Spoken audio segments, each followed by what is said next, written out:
Something I can help with?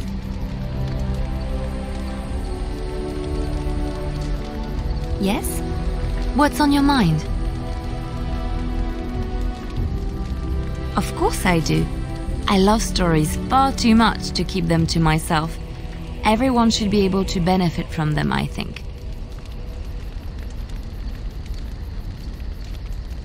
Chantry law says it is man's pride that created the Darkspawn. In ages past, the mages of the Tevinder Imperium ruled much of the world we know. In their pride, they thought their magics invincible and imagined that they were greater than the Maker himself.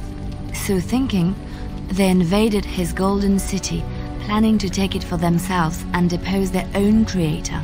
But they were impure and full of sin. And it is with the sin that they tainted the golden city, corrupting it forever. The Maker cursed them and cast them from his sight. Wherever they went, they spread the taint of their sin. Any land that was touched by the taint became blighted and would suffer no life. Instead, the Darkspawn arose to torment us and remind us of our hubris.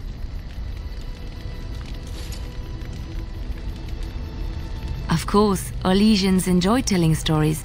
I shall tell you my favorite tale of Aveline, the Knight of Orlais.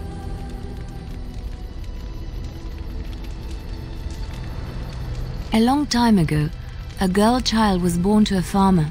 He had hoped for a son, not a daughter, and so he told his wife to abandon the child in the woods. Before the cold could claim her, the baby was found by a tribe of Dalish elves who took pity on the poor mewling thing and raised her as their own. Aveline, for that is what they called her, grew strong and quick and clever under the guidance of the elves. She learned to wield the sword as well as any man, could kill a deer with an arrow at 100 paces, and was as graceful on the back of a horse as she was on foot. Aveline's Dalish guardians saw that she could easily best any Orlesian chevalier in battle, and wanted to show the cruel humans the child they had left to die. They bestowed upon her a fine horse and armor, and sent her to prove herself to her people in the grand tourney. Now in those days, no woman was allowed to take up arms, let alone compete in the grand tourney, but Aveline kept her helmet on and was not discovered. Aveline won many events and gained the approval of the adoring crowd. Eventually, she came face to face with the knight Kaleva in the grand melee. Aveline had already bested him in the joust, and Kaleva was determined not to lose a second time. Out of desperation to regain his honor, Kaleva tripped Aveline and tossed her to the ground, ripping off her helmet as he did so. Silence fell upon the arena as Aveline was revealed. Kaleva declared the previous competitions invalid. A woman had taken part, and this was not allowed. But the crowd cheered for Aveline. Kaleva was furious, for he had lost to a woman and was now being shamed. Blinded by his rage, he forced Aveline to her knees. "Know your place, woman," cried he, and slit her throat.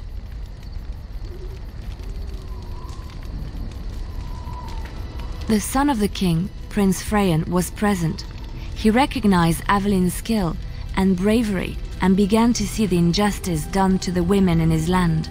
When he was made king, he rewrote the laws of Orlais so that women could also become chevalier. He honored Aveline and knighted her after her death. And to this day, any female who is knighted reveres Aveline the Brave, for she is the patron of all women chevalier.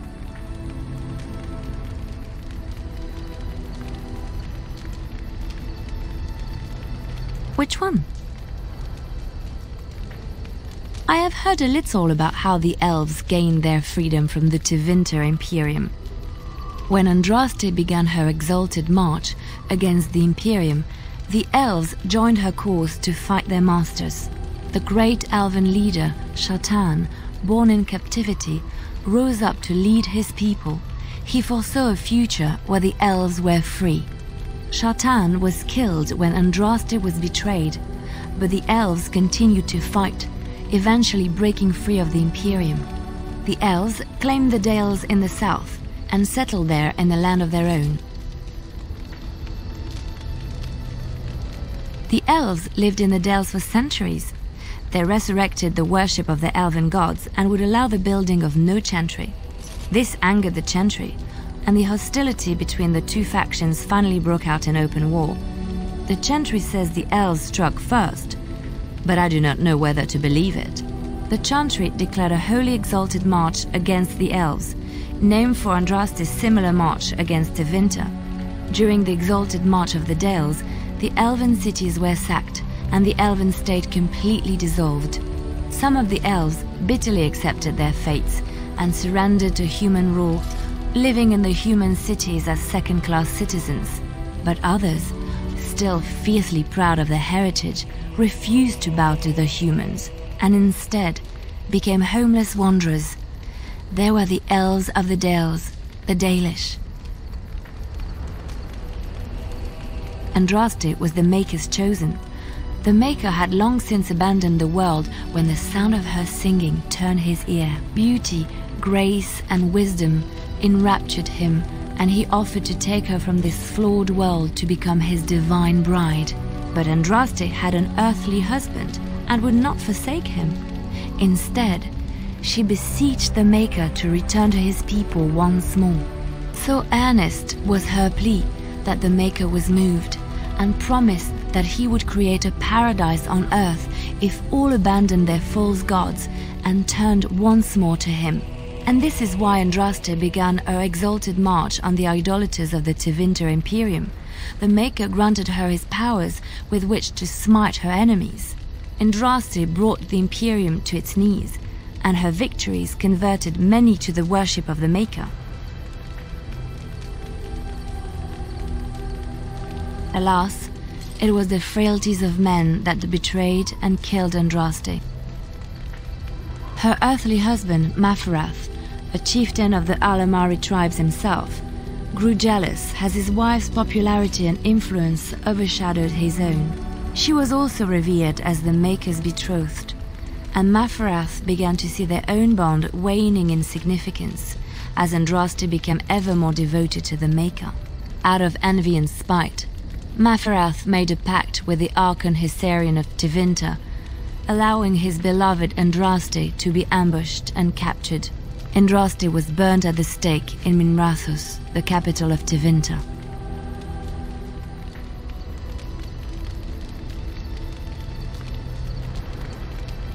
The Tevinter chantry claims that in Andraste's last moments, Hysarian's heart softened, and he heard the voice of the Maker telling him to end her suffering. He plunged his sword into her heart, and as her blood washed over his hands, he became one of the faithful. Dissenters said that the Archon only converted because he could not stem the tide of Andraste's cult, and was forced to do so to stay in power. We will never know for sure.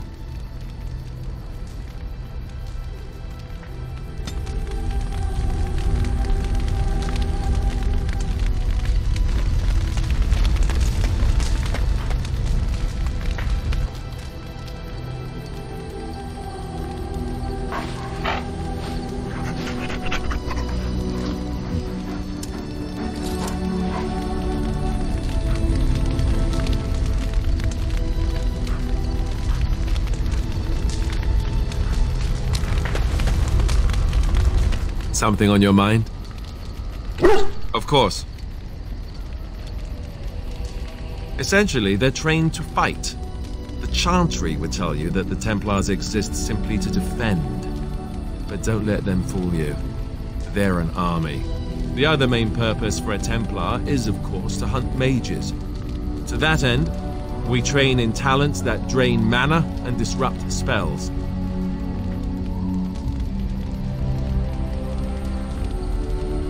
Perhaps, but there usually isn't much of an opportunity. The Chantry keeps a close rein on its Templars. We are given lyrium to help develop our magical talents, you see. Which means we become addicted. And since the Chantry controls the lyrium trade with the dwarves, well, I'm sure you can put two and two together.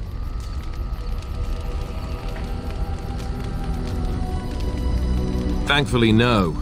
You only start receiving lyrium once you've taken your vows. You don't need lyrium in order to learn the Templar talents. Lyrium just makes Templar's talents more effective. Or so I was told. Maybe it doesn't even do that. The Chantry usually doesn't let their Templars get away either, so they can spread their secrets. I'm a bit of an exception. Lucky me.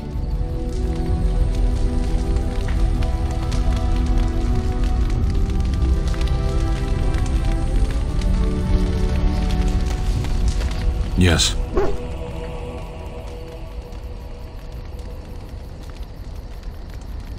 I am hardly surprised. Very well. Speak, then. Then I suggest we move on. I am hardly surprised. Very well. As you wish.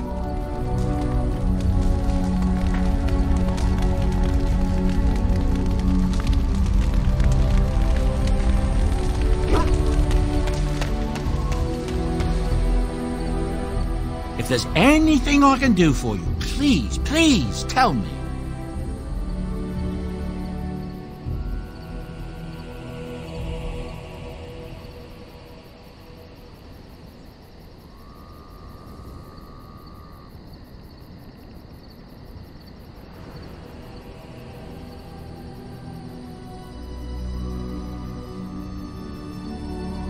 It's not just Darkspawn and the Horde, you know that? There are people with them, folks who are sick with the blight, and their minds are all twisted and mad. I heard tell of a man meeting his own brother on the field, yet when he called out to him, his brother didn't even recognize him and just attacked. That's what I've heard on the road, anyhow. Take it for what it is.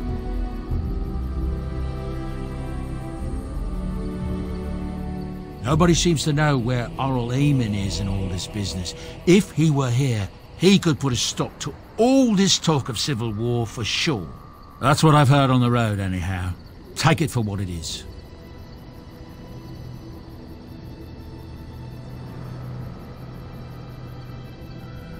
Of course. Good fortune to you and yours. Goodbye.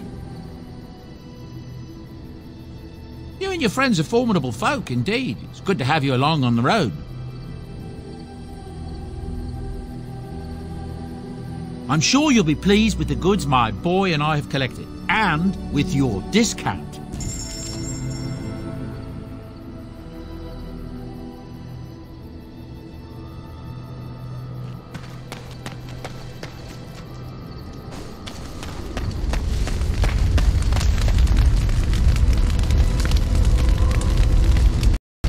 What do you wish of me? If you must. I was not born such.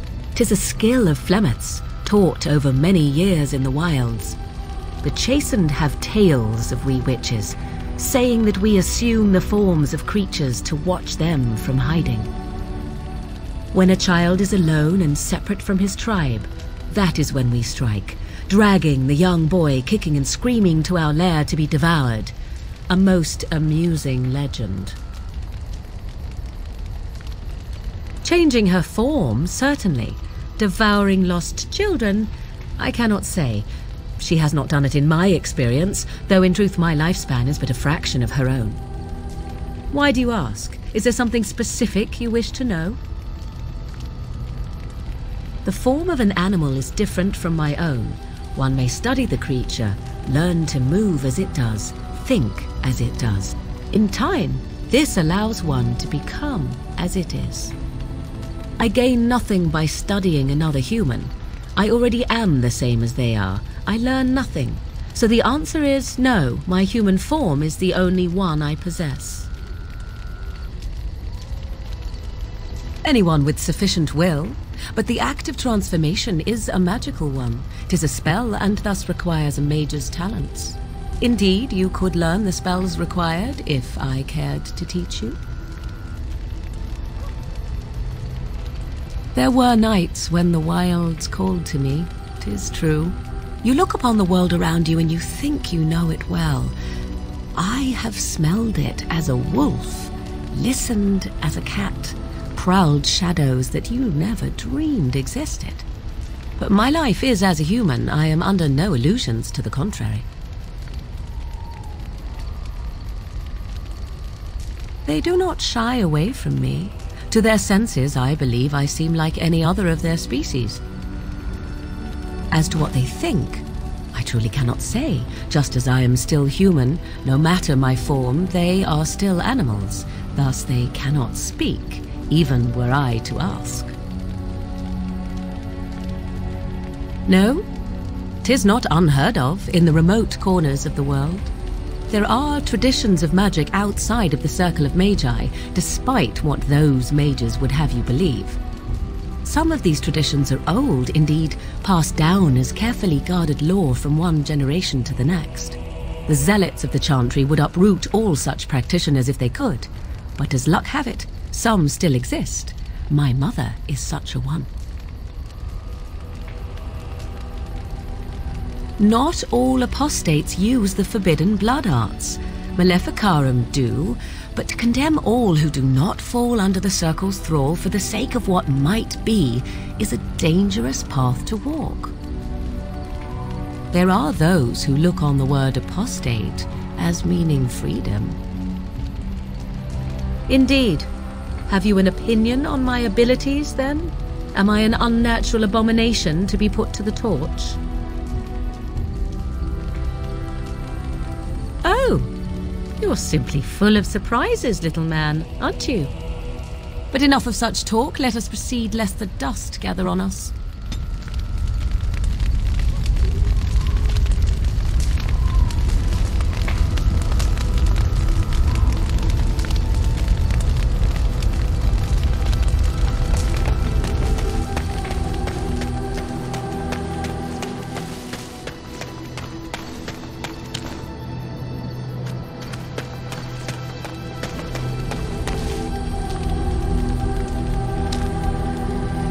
The Templars of the Chantry stand ready, Grey Warden.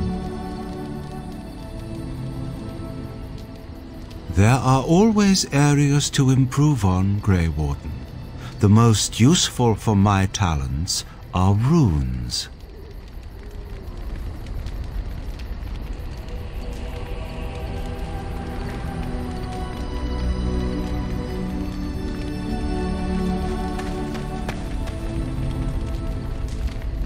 Have you encountered many abominations, apart from the ones in the Circle Tower? Ah, yes, Connor, of course. The first time I saw an abomination, my blood turned to ice. It was months before the nightmares stopped. It was the knowledge that I could easily become one of them that frightened me the most. One slip. All it takes is one slip. And everything you are is simply gone, replaced by madness. And there is no turning back, or at least that's what they say.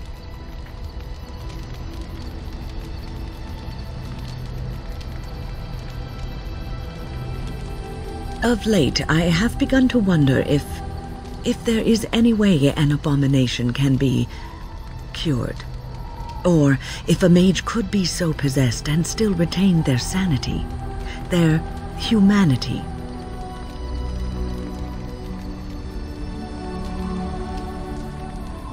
Yes, it is madness and cruelty that define abominations. If those are lacking, if the mage remembers the person they truly are, then they are not an abomination. I never saw that. Thank you for showing me another way of looking at it.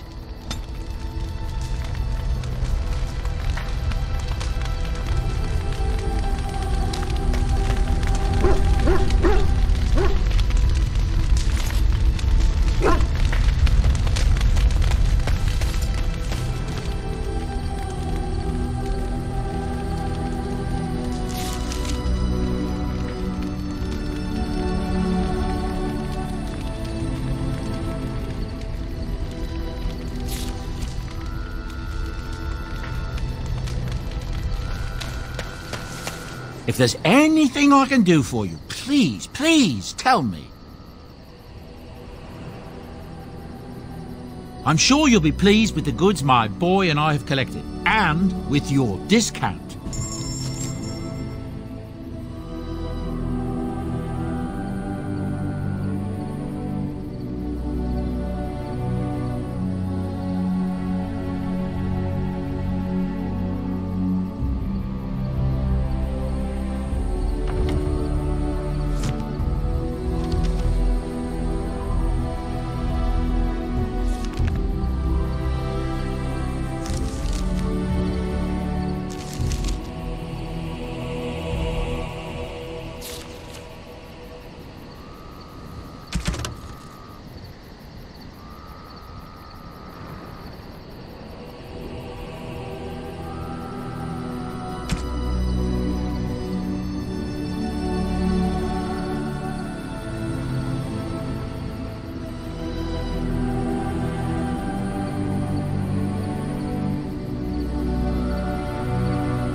If there's anything I can do for you, please tell me.